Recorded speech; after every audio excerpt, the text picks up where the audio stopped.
La saga continue, les amis. Comme je vous l'avais annoncé dans ma vidéo précédente, les amis, le troisième passage devant la DNCG, il n'a pas suffi. Maintenant, il va falloir arrêter d'essayer de nous la faire. On veut la faire à qui? On n'a pas de sponsor, on n'a pas de directeur sportif, on n'a rien. Et pourtant, tout le monde il est serein. C'est Khalilé de Touche pas à mon stade, les amis. On se retrouve aujourd'hui pour une nouvelle vidéo. Aujourd'hui, comme tu l'as compris, on va parler de la DNCG avec toutes les contradictions qu'on peut en conclure. On va parler du nouveau directeur sportif, du nouveau directeur du football, j'ai envie de te dire. Et il a un parcours assez intéressant. Ça va être assez intéressant d'en parler. On va parler de Marco Otero aussi qui doit arriver, le nouveau directeur du centre de formation de l'Olympique de Marseille. Et on va parler de l'actualité à l'instant T, la DNCG, les amis. On en a déjà parlé précédemment, mais je vous l'avais annoncé. Le quatrième passage. Le quatrième passage, les amis. Alors, pour commencer, la DNCG, c'est quoi, les amis? La DNCG, comme vous devez le savoir sûrement, c'est le gendarme financier qui s'assure de la bonne santé financière de tous les clubs en France. C'est-à-dire de l'Olympique de Marseille, comme le club de ton quartier, comme le FC Pampers. Il s'assure de maintenir le club en vie. Voilà, ils se sont ratés avec Bordeaux. Bordeaux s'est tombé national. Voilà. Et nous, Marseille, l'Olympique de Marseille, j'ai envie de te dire, on est un peu dans la même situation. Hein. Tu as 76 millions de déficit à combler. Tu as toutes les options d'achat de tes joueurs que tu dois payer ce mois-ci. Cengiz Under notamment, Gendouzi, Pau Lopez, pour ne citer que. Et donc, ma courte, comment il va sortir l'argent? Tu as la fin de 4 sponsors majeurs qui arrivent à terme. On sait probablement, et c'est plus que probable, que Kazoo fera partie de l'aventure. Mais comment on peut nous expliquer que on n'arrive pas à passer cette DNCG? Pourtant, on a dégainé des offres pour Bitzel et on a dégainé une offre aussi pour Javier Ribalta. J'ai envie de te dire, si tu es incapable de passer la DNCG, normalement, tu proposes de contrat à personne. Voilà, parce que c'est quand même un quatrième passage. Un quatrième passage, c'est du jamais vu dans l'histoire du foot français. C'est du jamais vu, j'ai jamais vu ça. Avec Margarita Louis Dreyfus, les amis, c'était un, c'était une simple formalité ce passage devant la DNCG parce que Dreyfus, ça pesait plus de 17 milliards. Et McCourt, ça en pèse que 2. Ça pèse 2 ou 3 milliards. Et tout ça, c'est pas en billets, bien sûr, c'est en actif. C'est-à-dire en propriété, en entreprise qu'il possède. Il a jamais 2-3 milliards en billets et il a déjà sorti plus de 500 millions à Marseille. Donc le mec, est-ce qu'il est assez suicidaire pour, pour encore sortir des sous, des sous, des sous, des sous, des sous, des sous pour un club dont il s'en bat totalement les couilles, il faut le dire. Lui, il est venu à Marseille pour le Parc Chano. Il est venu sous l'impulsion de Jacques-Henri Hérault, qui apparemment lui est toujours présent, assez présent dans le club. On dit qu'il a notamment une très très très très grande influence. Donc voilà les amis, moi, ce passage devant la DNCG, je suis pas surpris. Je suis pas surpris et je ne suis pas inquiet. Parce que moi, vous pouvez vérifier dans ma chaîne YouTube, je n'ai jamais parlé de cette vente au M jusqu'à que Molina il confirme. On peut dire qu'il a confirmé parce qu'un mec comme ça, il se permettrait jamais de remettre en cause sa crédibilité, de dire ouais, il y a des pourparlers, il te dit non, je sais pas c'est qui, après il te dit oui. Tu sais que le mec il sait tout, mais qu'on lui a demandé de fermer sa gueule. Voilà. Bon, voilà pour moi ce que j'en pense de la DNCG. Il faut s'attendre à une officialisation. D'ailleurs, dites-moi dans les commentaires, les amis, choisis ta date. On est le 16 aujourd'hui, donc entre le 16 et le 23, choisis ta date. Mettez dans les commentaires, hashtag choisis ta date, les amis. Et on va passer à autre chose maintenant, à un autre sujet. Et moi, honnêtement, je ne le connaissais pas. Javier Ribalta. Alors apparemment les amis, ça a l'air d'être une pépite et aussi des pépitas. C'est un profil qui se rapproche de celui de Pablo Longoria puisqu'il a baigné dans le foot professionnel très très très jeune, depuis l'âge de 27 ans je crois. Depuis qu'il a 27 ans, il est dans le milieu du foot, il est scouting, il aime ça, il aime le ballon.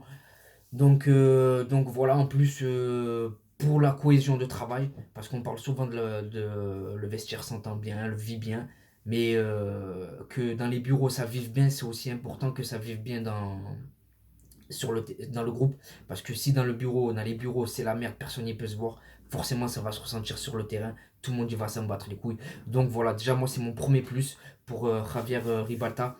Donc pour la cohésion de travail, pour les idées, même si on n'est pas d'accord, pour échanger, c'est mieux de travailler avec une personne que tu apprécies plutôt qu'avec une personne que tu peux pas te piffrer.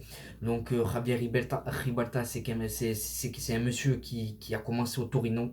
Il est allé ensuite au Milan AC. Il est allé à Novara. Je vous cite son parcours là. Il est allé à Novara. Il a rejoint la Juve. Après la Juve, si je vous dis pas de bêtises, il est allé à United. De United, il est allé au Zénith. Et du Zénith, il est allé à Parme. Et de Parme, probablement Marseille. Donc moi, de ce que j'ai pu voir, de ce que j'ai pu écouter, entendre, c'est quelqu'un qui a plutôt bien marché, sauf à United. Et c'est là où ça me fait peur. United, c'est quand même un gros club, il y a de l'argent. Et ça n'a pas marché. Et nous, on est probablement racheté, même c'est plus que probable. Donc il va y avoir de l'argent. Donc j'espère qu'il saura quoi en faire. Mais avec l'impulsion de Pablo Longoria, ça devrait le faire. C'est quand même un mec qui a des idées. C'est quelqu'un qui peut s'asseoir à la table des négociations parce qu'il a fait des transferts comme Mandzukic, comme Patrice Evra, comme Dybala, comme Daniel Alves. Si je vous dis pas de bêtises, il a fait qui aussi? Laissez-moi regarder ma petite fiche. Euh, il a fait des joueurs comme Anelka aussi. Il a fait Quadrado, Paredes, Malcolm. Donc c'est quelqu'un qui a plutôt des bonnes idées quand il est dans un environnement sain.